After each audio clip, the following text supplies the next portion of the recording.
Morning, everyone. Oh, wow, okay, the audio works. Right. Morning, everyone. God, you're a brave bunch. You're starting off your morning with this, right? So I'm gonna make some caveats and apologies now. This is probably the wordiest presentation I've ever given, and there's no getting around it because throughout the presentation I will be referring to annexes, paragraphs, points. I will be having to read certain things verbatim because of the way it's been worded in the legislation. I don't know how Hardware Pioneers will do this, but they can release the presentation. Otherwise, please contact me directly and I'll email you the slides. So no need to take photographs. It's a relatively small screen as well. But I'll absolutely release the deck to you for whoever wants it, okay? So today this presentation is named 21-month compliance. Actually, this was written a few months ago, and really it's 17 months and counting, and I'll establish why in a minute. The subject here, as the title suggests, is around the Cyber Resilience Act, which is the EU's new piece of legislation, which is already coming into effect, but I'll go through the timeline of that. It's been discussed for many, many months, probably years, within the tech community. Well, it's here now. There's a lot of work to do, and as I said, I will try to do it justice, keep it interesting, and keep you awake, but it is very, very wordy, okay? So the agenda here, I'll do a brief introduction to the CRA. I'll go through, obviously, the key aspects. We'll cover the timeline, which is probably very important. Product categories and conformity assessment procedures. A lot of long words, right? And I'll try not to slip over them as I go along. And then on section 4 there, I will try to summarize everything you've seen in 1, 2, and 3, and 4. 5, I'm going to leave out. I'm not going to give you the hard pitch sale because normally I would do this in 40, 45 minutes. But in order to stay to time, I'm going to leave that out. But I will explain what it is. And then, and the same thing with 6. I really want to focus on conveying the points of the EU legislation rather than giving you the hard sell on Digi. Okay. Right, so CRA stands for Cyber Resilience Act. It's a European law number. We're going to start getting used to all these law numbers if you're not acquainted with them already. This is 2024, so clearly released last year, number 2847. The CRA significantly changes the EU product compliance landscape. How's it doing that? It's integrating stricter cybersecurity measures into the existing framework of CE marking. So CE marking's been around for years. Whatever products you may or may not be making, you've always had to put a CE marking, sell them in. The CE marking process, if you will, is now being upgraded with stricter cybersecurity requirements. Okay, and I do mean CE marking, which is mandatory for any product or software that contains digital elements to be sold in the EU. Both manufacturers and distributors have a responsibility for this throughout the entire product life cycle. Why is this new legislation in place? It addresses a twofold problem. First of all, poor level of cybersecurity in many products and an inadequate cybersecurity update. And the fact that all manufacturers claim that their products are secure, but as consumers or as businesses, how do we know to what extent this is true and whether it's from cradle to grave? The truth is that as consumers and as businesses, it's very difficult to determine which products are secure and how to configure them to ensure that protection throughout the product life cycle. The CRA aims to address these issues with a common set of standards for launching products or software with digital elements and a single framework for ensuring security requirements for planning, designing, development, and maintaining the product with an obligation of a duty of care throughout the product's life cycle. I warned you this was wordy, strap yourself in, okay? So let's talk about the CRA, and an important part here is obviously the regulation coming into force. Software and internet-connected products will carry the CE marking to indicate that they comply with the new requirements. This includes all products connected directly or indirectly to another device or a network, which means it applies to pretty much every connected product on the market today. There are certain exclusions in Article 2, which is called scope, and we'll cover that later on. But basically, this will allow businesses and consumers to make more informed decisions based on the CE marking as an indicator of security compliance. And of course, market surveillance authorities will be in place to enforce these rules to ensure compliance in the EU market. What happens if the products don't comply? Well, very simply, if you don't carry the CE marking, you can't sell in the EU. You'll have to possibly recall your product, withdraw your product, and as you see there, there are stiff penalties of up to 2.5% of your global revenue for failure to comply or persistent breaking of the law. I very much am told that it's going to be akin to GDPR and that the EU has every intention of really pushing this as a regulation and penalising persistent breakers. So, is this one law to rule them all? Not quite a lot. There are some exclusions, as I mentioned, covered in Article Scope. Does this mean that some products don't have to comply? No. The products listed in this table, for examples, are already covered by certain guidelines, going back to 2017 there. So, for example, 2017, 745 applies to medical devices, but 746 applies specifically to in vitro diagnostic medical devices. So there are already some laws in place. CRA is going to be an upgrade on that. What about spare parts? They're not required to, as long as they are used to replace identical components with digital elements and are manufactured in the same, according to the same specifications. And then finally, you can see, for obvious reasons, there is an exception there for products developed exclusively for national security, defense purposes, or to process classified information such as government. All right, we get to the all-important milestones. So this law began to brew at the beginning of 2020, right? So 5 years ago. But it was first published last year in the official journal of the European Union in November last year, and called 2847, as I previously mentioned. Let's really focus, though, on those red and warning sign timelines there, right? So, on December the 10th, 2024, this regulation came into force. So it's already there in its initiation and is fully binding and is directly applicable in all member states of the EU. Any OEM around the world that plans to market their connected products in the EU must comply. Many people mistakenly believe that this law will come into force at the end of 2027, specifically December 2027, so that they think there is a 3-year countdown from December just gone to December 2027.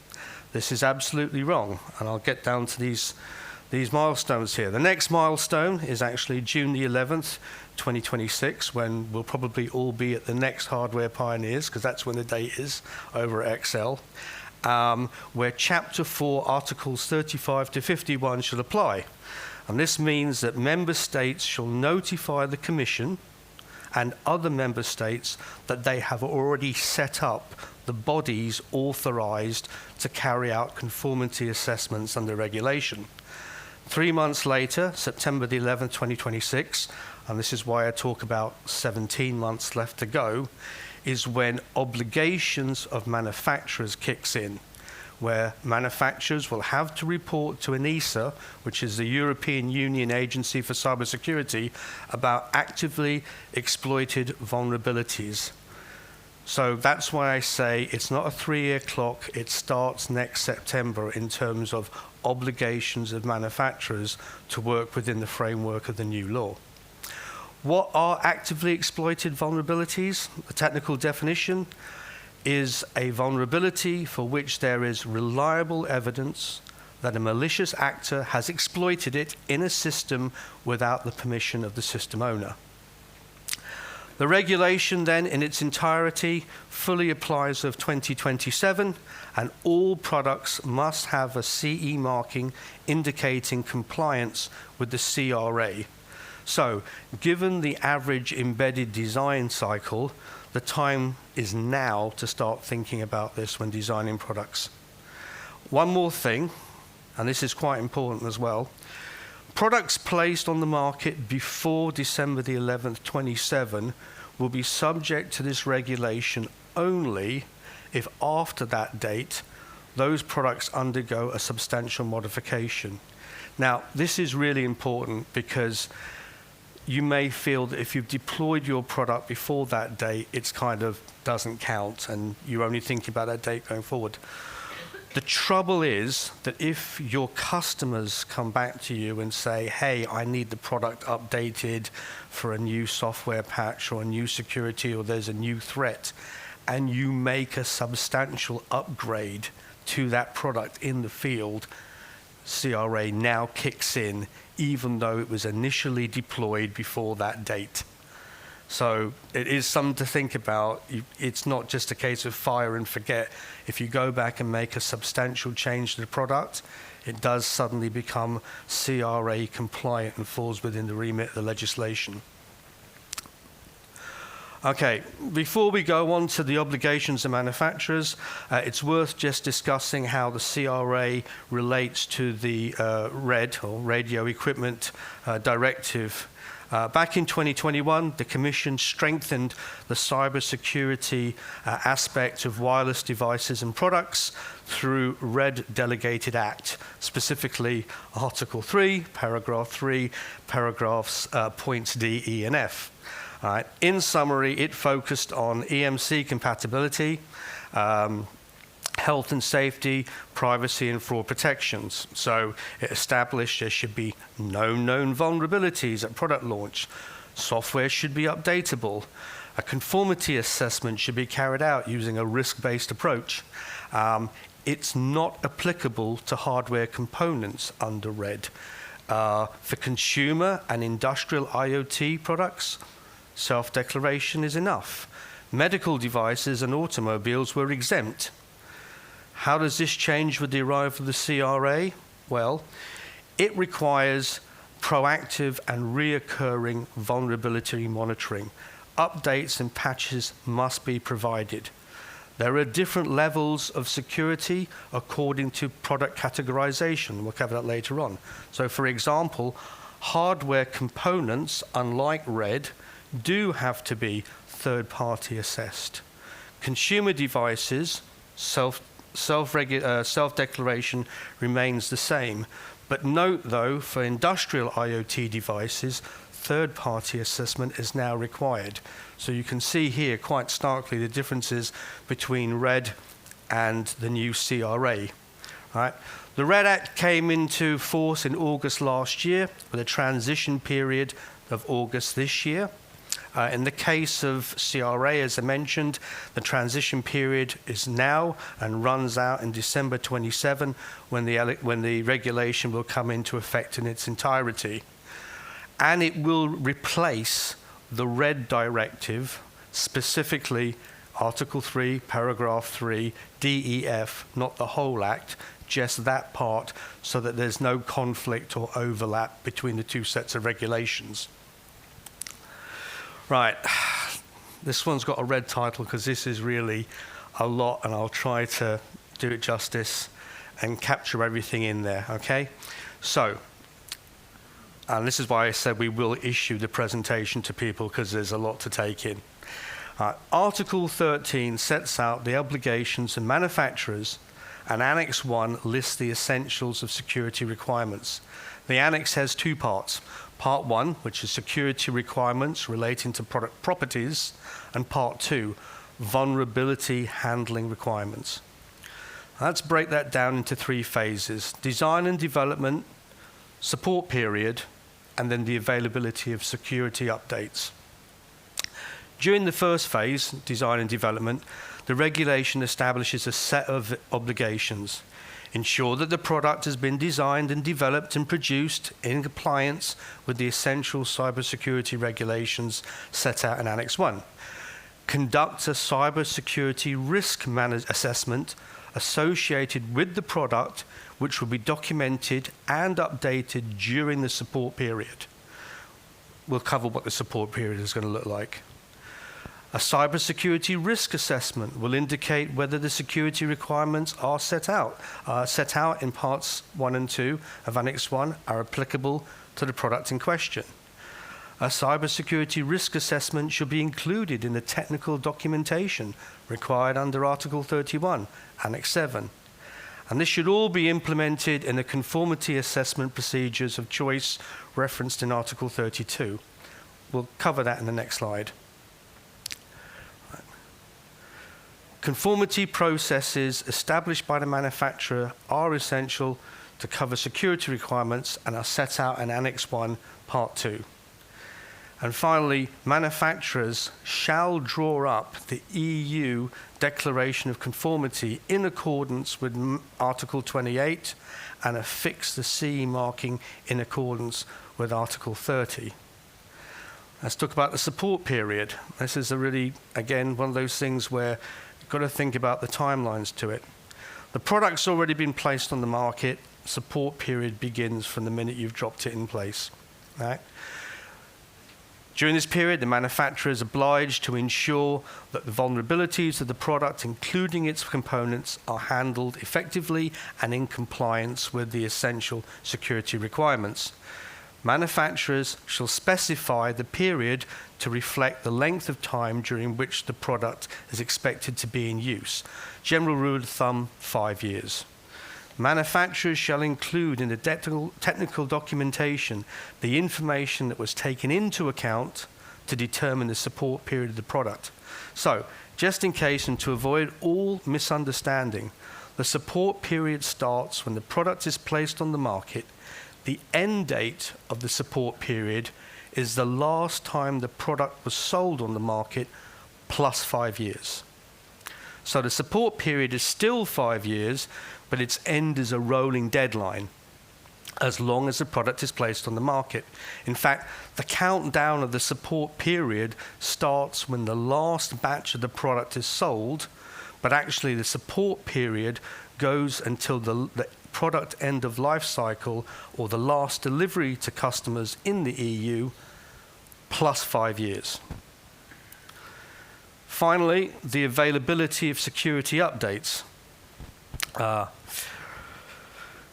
Manufacturers shall ensure that each security update referred to in Annex 1, Part 2.8, that has been available to users during the support period remains available for a minimum period of 10 years or the remainder of the support period if that period is longer.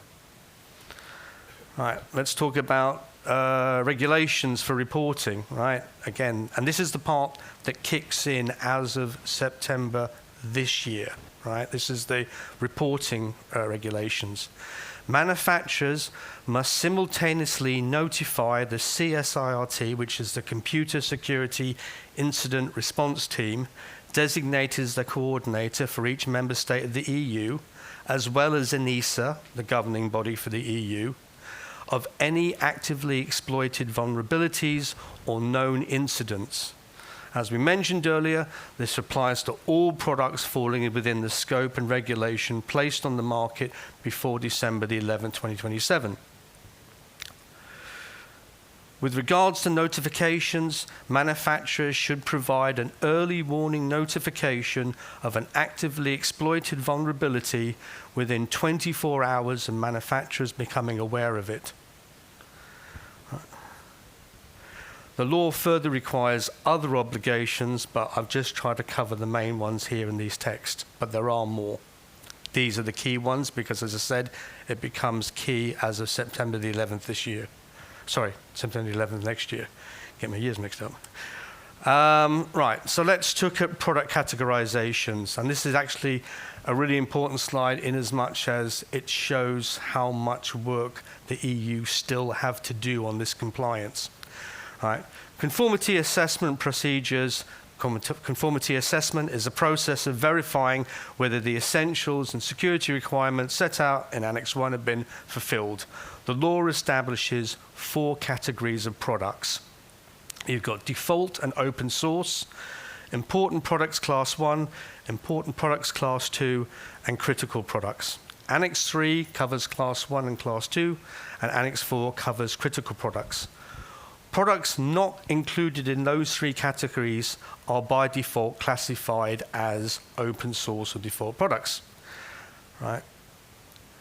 It is, however, worth mentioning that in accordance with Article 7, Paragraph 4, by December the 11th of this year, the Commission shall be adopting an implementing act specifying the technical description of product categories for classes 1, class 2, important, and also class 3, critical. In other words, there is still, as of today, not enough information defined by them to precisely determine product categories. Does sound a bit kind of cart before horse, doesn't it? But that's where we are at the moment with this regulation. Right. So the bottom half of this slide here basically is a set of procedures or that can be used to determine where manufacturers can use to determine where their product could be categorized. Manufacturers get to choose just one of these. Obviously, the more critical the product, the fewer the options, the more demanding the conformity assessment procedures.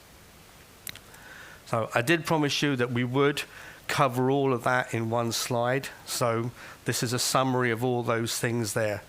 The fundamental pillars of the CRA: stricter cybersecurity. This is a security of law, but it raises the bar with stricter obligations and requirements that apply to design, development, maintenance, even after the product is obsoleted. It requires proactive removal of vulnerabilities and reoccurring updates. Conformity assessments. These are more detailed than previous laws to ensure compliance with essential or security requirements before launching a product to market. Early vulnerability notifications. As I mentioned earlier, any actively exploited vulnerability discovered must be reported to the authorities within 24 hours of its detection. Product classification, still work in progress, as I mentioned, but there are different categories according to their level of risk. Default, important, class 1, class 2, and critical, and the legislation for specific obligations for these products is work in progress for this year. Supervision and audits. These are much more intensive than previously managed to ensure continued compliance with the security requirements throughout the entire product cycle. And then transparency and communication. OEMs must provide clear and up-to-date information on product security features and any other relevant security issues. In a nutshell, the CRA is a cybersecurity legislation on steroids, and it introduces new concepts, obligations, and requirements that will change the nature of the EU market. So, who are we? Digi. I represent Digi. I'm the sales director for Europe. We're a manufacturer of hardware, but also software. Our hardware is RF modules or system-on modules or other products that we make in other divisions. But all of our products are glued together with a set of software features that we have.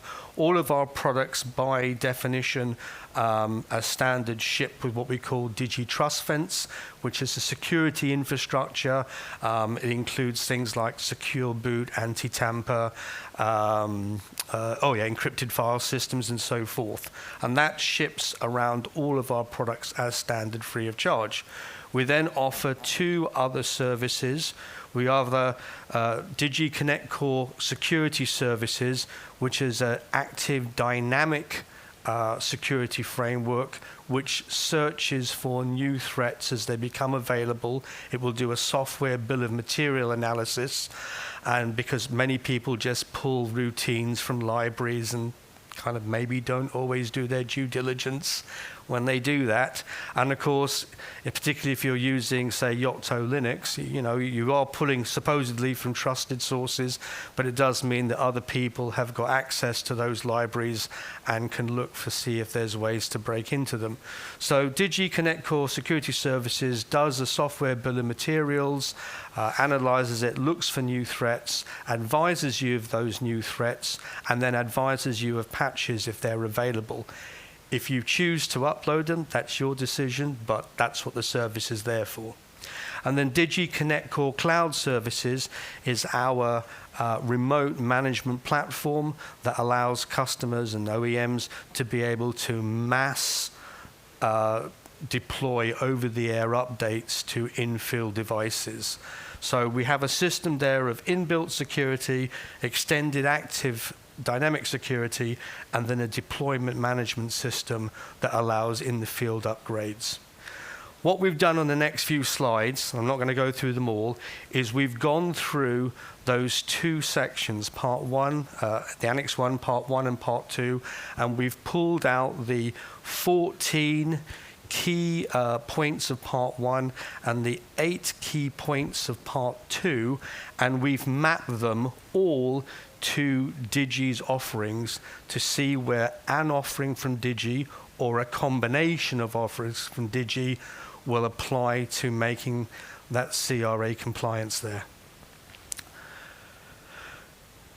I will just now give you the final slide, which is, after all that, you may well have lost hope, right? Don't panic, okay?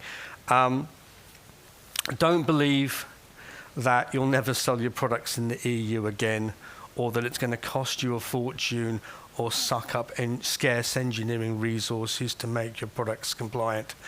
I've got my own personal opinions that how this is going to be managed, I see very difficulty, because if you go back and look at some of those slides, what is a product that has no known vulnerabilities? It doesn't exist. What is software that has no known vulnerabilities over its product life cycle? It doesn't exist. So it will be interesting to see how this is managed. There are also laws, for example, that are being managed within the EU and actually in this country, which are giving greater power, shall we say, to consumers and businesses to go and do self-repair. Well, that by definition conflicts with the idea that no one should be allowed to tamper with the product. So for me, this CRA is not a milestone that's setting ground. I think it's going to evolve over many years as the real world comes back and says, that doesn't work, or you've just brought this market to a standstill because these laws are just so strict. So it is what it is at the moment, but I see it as being very much a fluid process over the next coming years. And I do see some of those dates perhaps moving as the EU starts to get feedback from significant OEMs and manufacturers and so forth. I would also say, look for the opportunity in this, right? If you are compliant with if your products are compliant, could this be a differentiator for you? Could you, by doing this first before your competitors, steal a march and get greater market share? Could, by doing this, you command or validate a higher ASP in your product because it is CRA compliant? And when you start looking at the services that you need in order to be compliant, such as having a remote management platform so that you can mass deploy security patches or mass deploy updates, there's also an opportunity there for you to harvest analytics and then maybe sell those analytics back to customers or use them to sell, preemptive maintenance programs. So there is an opportunity here, or my view is anyways, to look at the cost of compliance and maybe offset it with, as I said, a chance to differentiate yourself from your competitors and a chance to create a revenue stream from the data you've harvested from the infrastructure you set up in place. Half an hour, I've done that. And you've been really great sitting here and staying awake. You've been very kind audience. Thank you very much. like I said, if you want to get hold of this presentation, we're down on J5, so you can come and see me and my colleagues, or just contact me. My name is Ronald Singh. You can find me on LinkedIn. I'm more than happy to email that presentation out to anybody who wants it. All right? Have a great rest of your day. Enjoy the show.